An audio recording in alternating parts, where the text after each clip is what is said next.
In this unit you will discover about pressure. So let us start from pressure. What is pressure?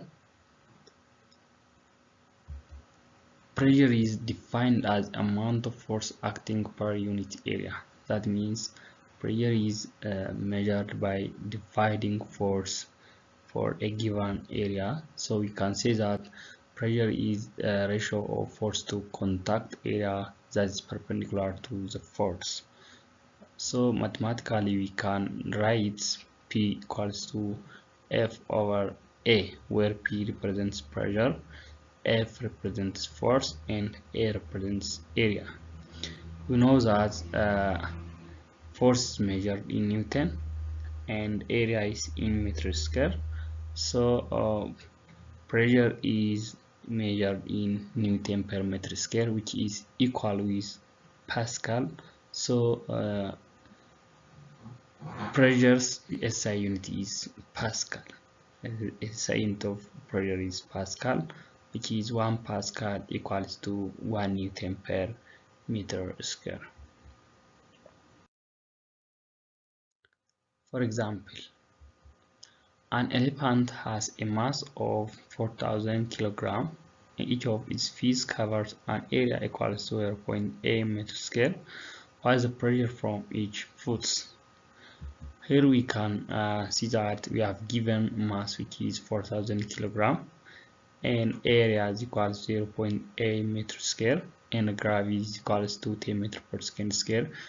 Just we use for the simplicity of our calculation.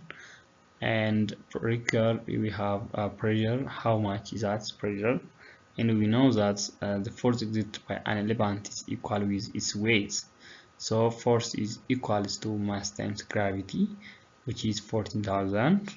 Then pressure equals to force over area. Then pressure is equals to 50,000 Pascal. From this is pressure from each foot. So we can say that is pressure from each foot.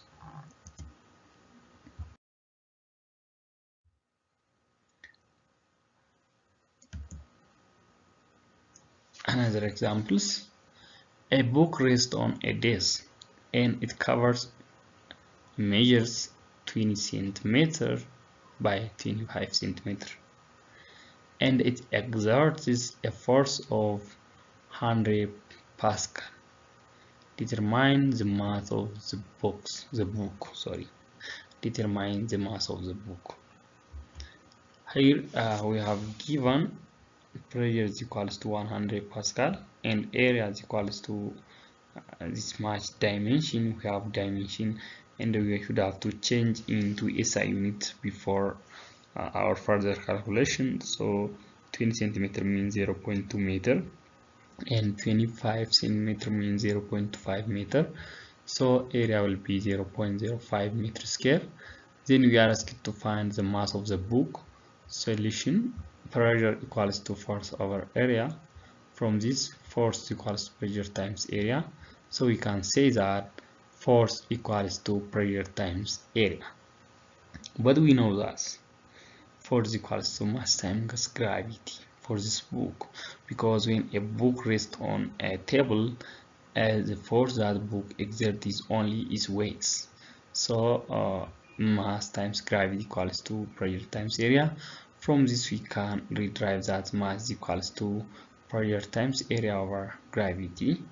So we can get that mass of the book is 0.5 kilogram.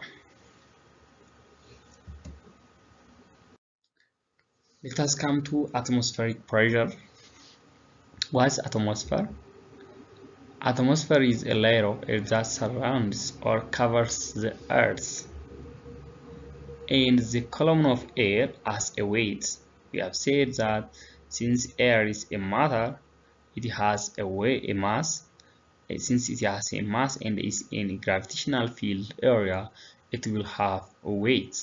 So this weight pressed down on some surface, and it is that gives rise to atmospheric pressure. So atmospheric pressure is pressure due to the weight of column of the air. And at sea level, the weight of the column of air above 1 meter square at ground level is around this 101,000 Newton. So this means atmospheric pressure at ground level is around 101 kilopascal. So we can say that 1 atmosphere equals to 101 kilopascal, which is equals to 1.01 times 10 raised to 5 Pascal. Good. Let's go on factor affecting atmospheric pressures. What are the factors that affecting atmospheric pressures? Atmospheric pressure varies with temperature, altitude above sea level. So as altitude increases, atmospheric pressure decreases, and as temperature increases, atmospheric pressure also increases. These two items are mainly affecting atmospheric pressures. So what's altitude mean? You can tell me, and let it be your homework, or let you search it from other textbooks such as geography class. What altitude means? Just please, I want to know. You should have to understand it, and you should have to tell in terms of sea levels. For example, if this one is depression, and this one is mountain,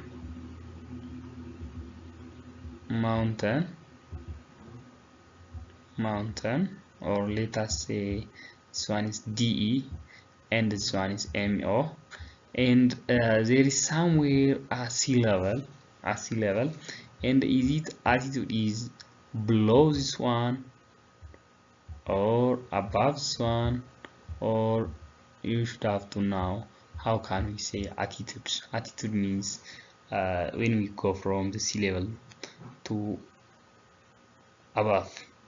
So altitude means this one, and this we call this one is altitude, and this one is depths. So let's see this one in the next lesson. Some use of air pressure. What are the uses of air pressures? Air pressure mainly used in drinking straw. You couldn't drink juices without atmospheric pressures, and in a force pump, and also in suction part and lifting pump. These are and siphon also one of application of air pressures. So we use air pressure in these items. Dear student, please refer your textbook for more information detail how they can for work here. So let us come to fluid pressures. What is fluid and what is fluid pressure then? You know that pressure in fluid is depending upon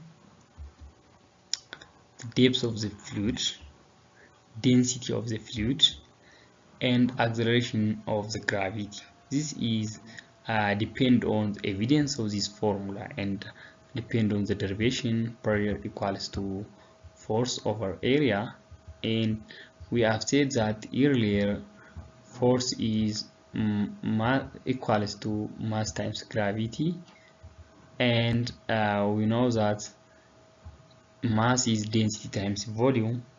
So we can simply derive this equation. If you want in detail, you can comment and I will try to revise it. Pressure increase with depth. We have said that it increases with depth and decrease with altitude. Please don't forget this one. It decreases with altitude. So, and it increases with depth. Sometimes we represent this one by H here, or sometimes by D, but don't forget that this H is not height, is a depth. So pressure is act equally in all directions at the same point. At one point, pressure acts in all directions at the same point. At that point, pressure remains the same. So pressure of the fluid does not depend on the shape of the object. The shape of the object will not interfere with the pressure of an object. Examples. Was pressure exerted at the bottom of 6-meter deep water? Here we have given H is equal to 6 meter, gravity is equal to 10 meter per second scale, and density, the given fluid is water, so we can say that density equals to 1000 kilogram per meter cube. We are asked to find pressure, then we can solve for pressure, which is density times gravity times H. Then pressure is equals to 60 kilopascal. 60 kilopascal. Let us come to density. Density is also another physical quantity which is important in fluid statics.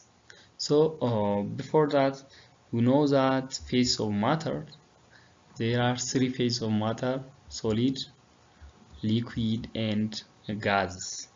So let us see solids. In solids, atoms close contact, so they can't move each other, or they can't move simply. They simply vibrate. They cannot flow, and they have set volume and shape, the set pattern of volume and shape, and they can't be compressed. So looks at here. This is a pattern of particles in a solid, or atoms in a solid. When you come to liquids, liquids almost just like one, and they are move past each others, and they have set volume, they have fixed volume, and the text shape of container, which means they don't have their own shapes, and they are hard to compress. Mostly, or you can say that 90% they are incompressible, and they have fixed volume, and they don't have fixed shape, and the bond between particles is very weak bond. Here the bond between particles is very strong, a strong bond between particles, and here weak bond between particles, weak bond. So what about gases? What about gases? Atoms are very far apart in gas. Look here, there is a very big distance between particles in gases, so atoms are far apart, or I can say that particles are very far apart, and neither they have set of volume or shape. They are compressible because there is a distance between each particles or each molecules. We can compress gas, so gas are compressible, can say that. And there is no bond between each particles, or there is no bond between particle of gas. So if we say this one, what are fluids? Fluid is a substance that can flow, or it includes liquids and the gases. As we have said that solids cannot flow, they cannot move. Particles in the solid cannot move, they only vibrate. So what's density now? Density is a manner, or is a measure of how the particles in a substance are close to each other. So we have said that in solids the particles are mostly close to each other, which means they are most dense. Solids are most dense and gases are least dense. So we can say that density is mass over volume. Mass over volume. And relative density. Relative density is a way how can we determine one's substance density relative to density of water. So relative density is the ratio between particles or substance density and density of water. So we can say that relative density equals to density of substance over density of water. So we can represent mathematically just like this one. And let us see examples. The density of oil is the density of oil is 800 kilogram per meter cube. Then what is its relative density? We have given that density of oil is 800 kilogram per meter cube and that of water is 1000 kilogram per meter cube. We know this one, and we are asked to find relative density. So relative density equals to density of oil over density of water. So we can get that 0.8, which is relative density of oil relative to that of water. Good. Then we can see there is atmospheric, gauge, and absolute pressures. So before seeing gauge pressure and absolute pressure, what is atmospheric pressure then? Atmospheric pressure, we have said that is a pressure due to the weight of the column of the air at sea level. We have said that. So what is gauge pressure? As a pressure,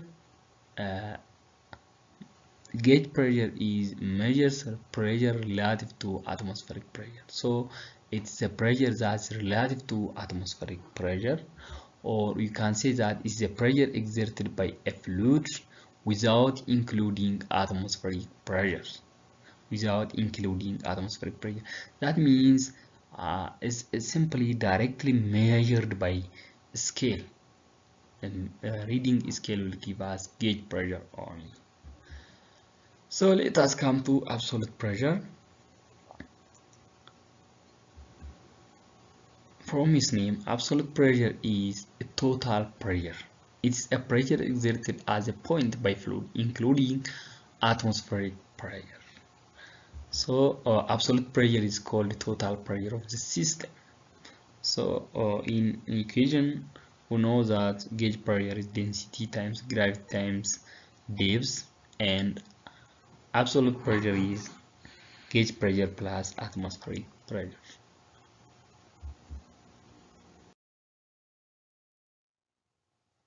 Pascal principle.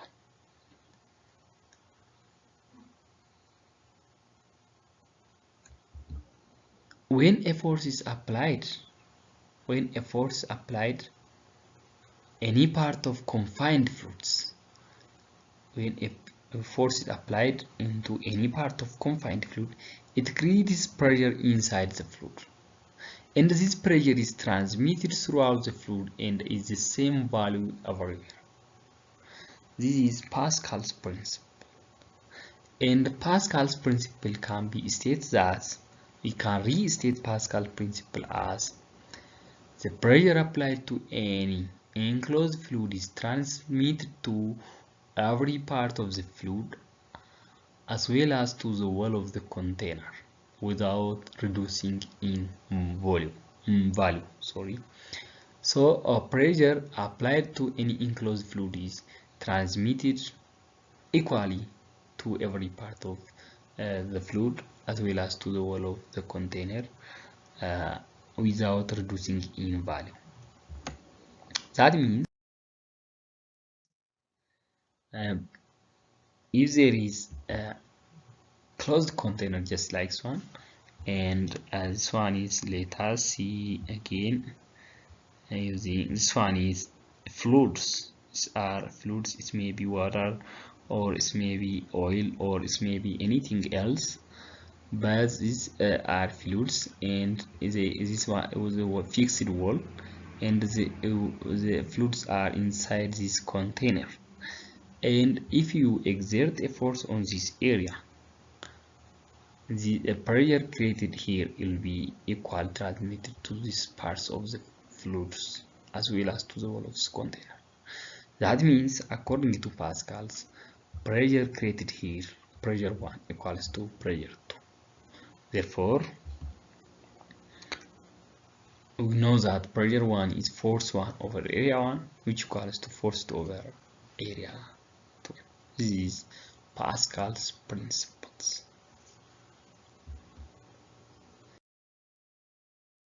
So, Pascal principle has applications. Some of them can be, look at this one. Look at this one. We can apply here again. We can apply force here on small area at A. This one is a small area piston, and we need a small force here to press this button, and this object will move up. This can be simply move up. When we press this one, just like this one, it will raise up the car. Simply, this is small force, because of that, when you press this one, the force equally transmitted to pressure transmitted to the wall of these fluids in these containers. Don't forget that fluid means it also includes gases, whether there is no or at least water. So Pascal principle widely applied to hydraulic lifts, hydraulic presses, and hydraulic brake system of the car. As examples, two pistons are connected together to make hydraulic lift. The smaller piston has an area of smash, and the larger piston has an area of swan. Calculates pressure in the lifts.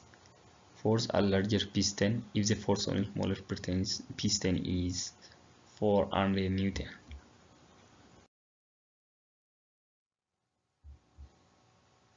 These are the solutions. Look it carefully. This is how we can do it. Measuring pressure. How can we measure pressure using instruments? For example, we can use open tube manometer. Open tube manometer is U-shaped tube with fluid in it, just like this one is a manometer. It's U-shaped, and we can fill a fluid into this one, and assume this one is a gas container, and the one is connected to the container of which we want to measure the pressure from this one. We connect this one to this one, and this one is open to the air, and other end is open to the air. Then pressure R2 equals to gauge pressure plus atmospheric pressure, because this one is open to the air. Pressure here must be atmospheric pressure plus gauge pressure. Then from this one we can determine that pressure 2 here is absolute pressure.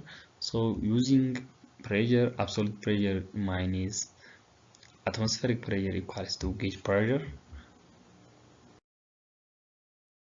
This is a scale reading.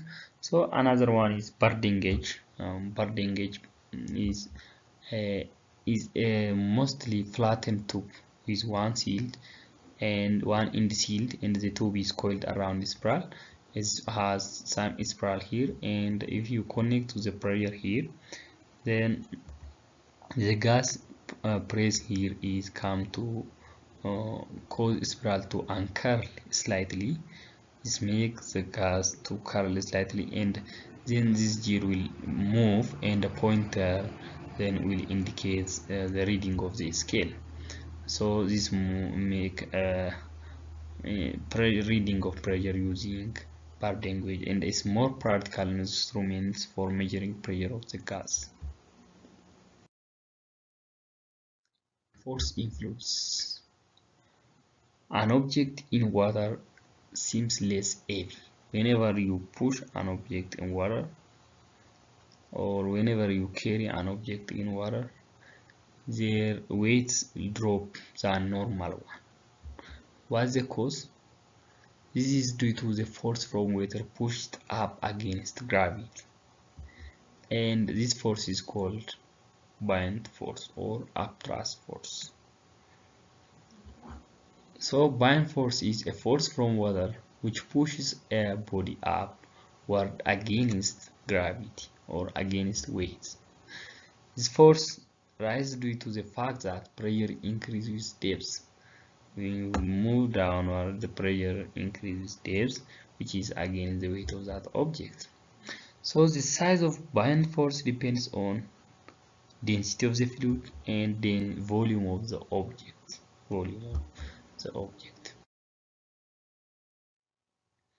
So if an object seems less heavy in water, so what's that weights when they what's the weight they have in water is not the real weights, so it's called apparent weights.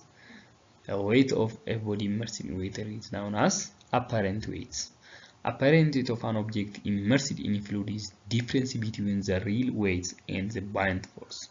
So we can say that apparent weight is equals to real weight minus buoyant force. So how can we determine buoyant force?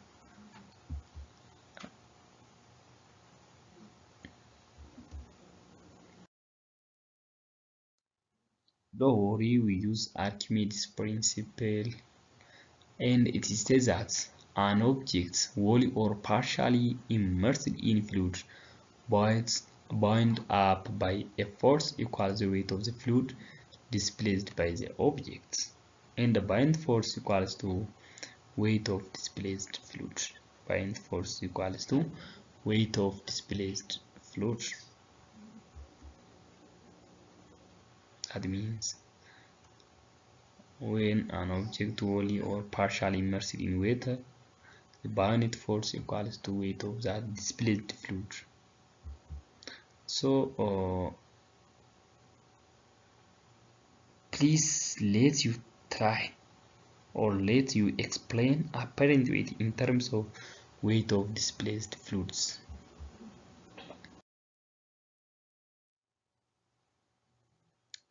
Floating and sink.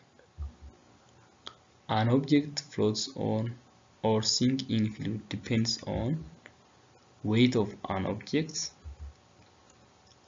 and the size of buoyant force and the relative density between object and fluid.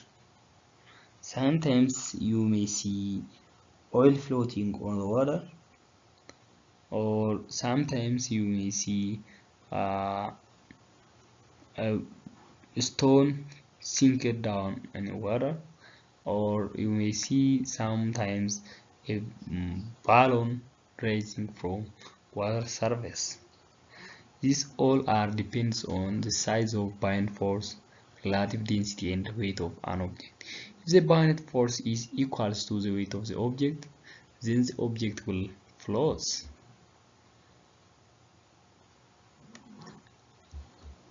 If buoyant force is less than the weight, then it will sink.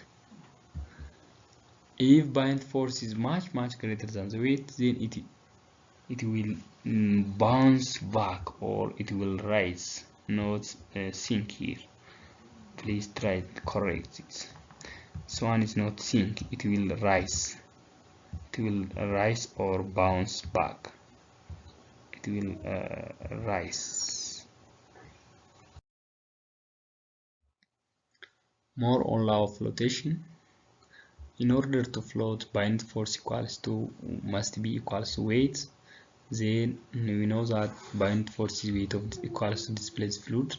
Then weight of displaced fluid equals to weight of the object. Then you can say that this can be direct forward. You can get this equation, and this equation can be used to solve many kinds of problem. We will see in examples, or you can get it in a worksheet. Please try to refer it. Examples: a body that weighs 14 Newton in air is found to weight of 12 Newton when immersed in water. What is the buoyant force of the water? Look here. We have given real weights, apparent weight. Then we are asked to find buoyant force. Then it's very simple, and we can get 2 Newton is a buoyant force. And a solid has a weight of 200 Newton in air. When submerged in water, its weight drops into 150 Newton. Calculate buoyant force, volume of the water displaced, and density of the solids. Solution is here. We have given a real weight and apparent weight. We are asked to find these items, and here it is the solution of your question.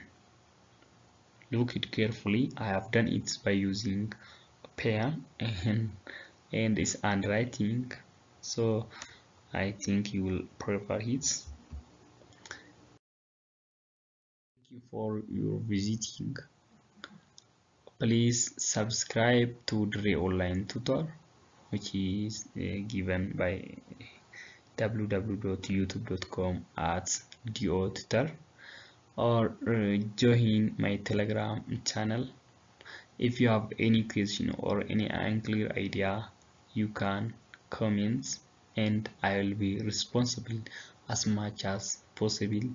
Again, I would like to say thank you. Have a nice day.